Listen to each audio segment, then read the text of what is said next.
கர்த்தருடைய பரிசுத்த நாமம் மயப்படுவதாக.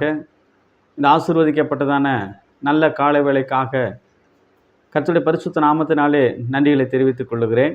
இன்றைக்கும் கூட இந்த அருளுரை துளிகளின் மூலமாக சில வேத வசனங்களை உங்களுக்கு சொல்ல நான் கடமைப்பட்டிருக்கிறேன். லூக்கா எழுதின சுவிசேஷம் அதனுடைய 16ஆம் அதிகாரத்திலிருந்து நாம் பார்க்கலாம். லூக்கா எழுதின சுவிசேஷம் 16ஆம் அதிகாரம்.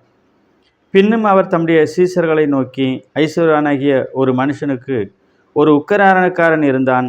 அவன் தன் எஜமானுடைய ஆஸ்திகளை அழித்து போடுகிறதாக எஜமானுக்கு அறிவிக்கப்பட்டது.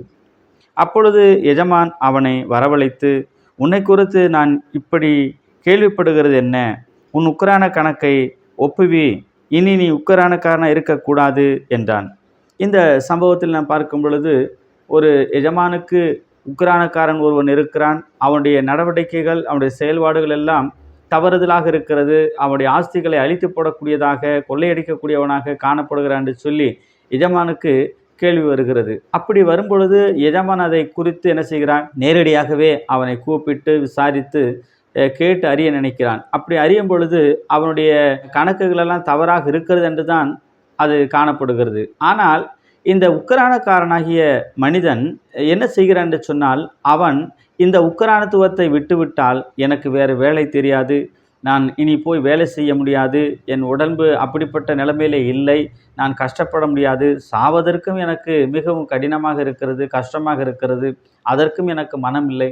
ஆகவே என்னுடைய வாழ்க்கையில் இந்த உக்கரானத்துவமாகிய இந்த வேலையை நான் இழக்க நான் தயாராக இல்லை என்று சொல்லி அவன் ஒரு தீர்மானத்தை எடுக்கிறான். தீர்மானத்தை எடுப்பது மாத்திரமல்ல, அவனுடைய கணக்கு வழக்குகளை சரிபார்த்து எஜமானிடத்தில் சொல்ல வேண்டும் என்று சொல்லி கடன்பட்டவளை அழைக்கிறான். கடன்பட்டவளை அழைக்கும் பொழுது ஒவ்வொரு இடத்துல கேட்கிறான், நீ எவ்வளவு கடன்பட்டிருக்கிறாய், என்ன வாங்கியிருக்கிறாய் என்று சொல்லி விசாரிக்கும் பொழுது ஒவ்வொரு கணக்குகளை சொல்லுகிறார்கள். அப்படியானால் உன்னுடைய கணக்கிலே நீ பாதியாக எழுதி என்னிடத்திலே கொடு என்று சொல்லி ஒவ்வொரு இடத்திலும் அப்படிப்பட்ட அந்த சம்பவங்களை எழுதச் சொல்லி அதை வாங்கி இவன் கணக்கு வழக்குகளை சரிபார்க்கக்கூடியவனாக காணப்படுகிறான்.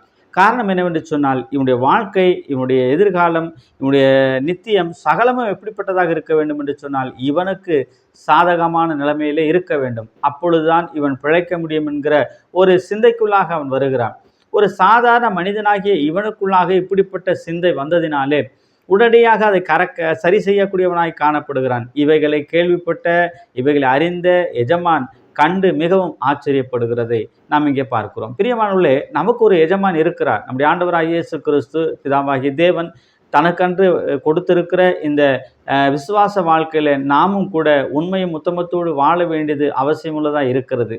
பிரியமானவர்களே, இந்த எஜமான் செய்தது போல, இந்த வேலைக்காரன் செய்தது போல, இந்த உக்கிரானக்காரன் செய்தது போல நாமும் தெளிவுள்ளவர்களாக இருக்க வேண்டியது அவசியமாய் காணப்படுகிறது. நித்தியமான வீடுகளிலே ஏற்றுக்கொள்ளக்கூடிய அளவுக்கு நாம் நிச்சயமாக நாம் என்ன செய்ய வேண்டும்? நன்மையானவைகளை செய்ய வேண்டும். அநித்தியமான பொருட்களை கொண்டாவது நமக்கென்று நண்பர்களை சம்பாதிக்க வேண்டும் என்று சொல்லி வேதம் நமக்கு போதிக்கிறது. இப்படித்தான் அவனுடைய வாழ்க்கை காணப்பட்டது. ஆகவே விசுவாச பாதையிலே கடந்து போய் கொண்டிருக்கிற நாமும் கூட நித்திய வீட்டுக்கு நாம் போக போகிறோம், நித்திய வீட்டிலே பிரவேசிக்க போகிறோம், நித்திய வீட்டிலே வாழப்போகிறோம். அப்படியானால் நம்முடைய இந்த விசுவாச வாழ்க்கையிலே தேவன் கொடுத்திருக்கிற கணக்குகளை, தேவன் கொடுத்திருக்கிற பொறுப்புகளை உண்மையும் உத்தமத்தோடு செய்யக்கூடியவர்களாக காணப்பட்டு நிச்சயமாக நித்திய வீட்டுக்குள்ளாக போகும் பொழுது மிகவும் சந்தோஷத்தோடு பிரவேசிக்கக்கூடியவர்களாக நாம் காணப்பட வேண்டும். ஒரு சாதாரண கிறிஸ்தவர்கள் அல்லாத ஒரு சாதாரண மனிதனுக்கே இப்படிப்பட்ட புத்திகள் இருக்குமானால் அதை காட்டிலும் தெளிவான நிலைமையிலே வாழ வேண்டியவர்களாக நாம் நிச்சயமாக ஞானத்தோடும் புத்தியோடும் விவேகத்தோடும் வாழ வேண்டியது அவசியமாக இருக்கிறது. ஏனென்றால் நம்முடைய எஜமானாகிய இயேசு கிறிஸ்து நம்மிடத்திலே கணக்கு கேட்பார். ஆகவே அந்த கணக்குகளை சரிவர நாம் சொல்வதற்கு தயாராக இருக்க வேண்டும்.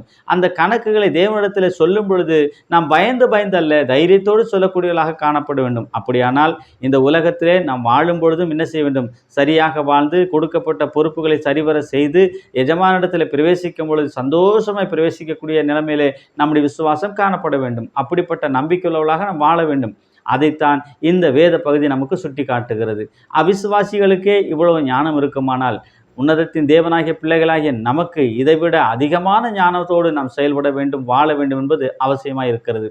ஆகவே இப்படிப்பட்ட இந்த வாழ்க்கைக்கு தேவன் நம்மை அழைத்திருக்கிறார் என்பதை உணர்ந்து நாம் செயல்படுவோம். அப்படிப்பட்ட உன்னதமான தேவனுடைய சிங்காசனத்தில் வீற்றிருக்கிற அந்த எஜமானை நாம் பார்க்கும் பொழுது சந்தோஷத்தோடு பிரவேசித்து சந்தோஷமா அவரிடத்தில் பேசக்கூடியவர்களாக, சந்தோஷமா அங்கே நாம் வாழக்கூடியவர்களாக காணப்பட வேண்டியது அவசியமாக இருக்கிறது. ஆகவே இவைகளை உணர்ந்து இன்னும் அதிகமாய் தெளிவாய் நமக்கு இன்னும் கொஞ்சம் காலம்தான் இருக்கிறது என்பதை உணர்ந்து நாம் அதற்கேற்ற விசுவாச வாழ்க்கை வாழ்வோம். கொடுக்கப்பட்ட பொறுப்புகளை ஊழியத்திலே மற்ற காரியங்களிலே எதுவானாலும் சரி நாம் சரிவர செய்வதற்கு நாம் முக்கியத்துவம் கொடுப்போம். அதில் நாம் முன்புறமாக நாம் இறங்குவோம். அப்படிப்பட்ட இந்த சிந்தையினாலே நிறைந்து கர்த்தருடைய நாமத்துக்கு நாம் மகிமை சேர்க்கக்கூடியவர்களாக காணப்படுவோம். தேவநாமம் இதன் மூலமாக இன்றும் சதா காலங்களிலும் மகிமைப்படுவதாக. ஆமேன்.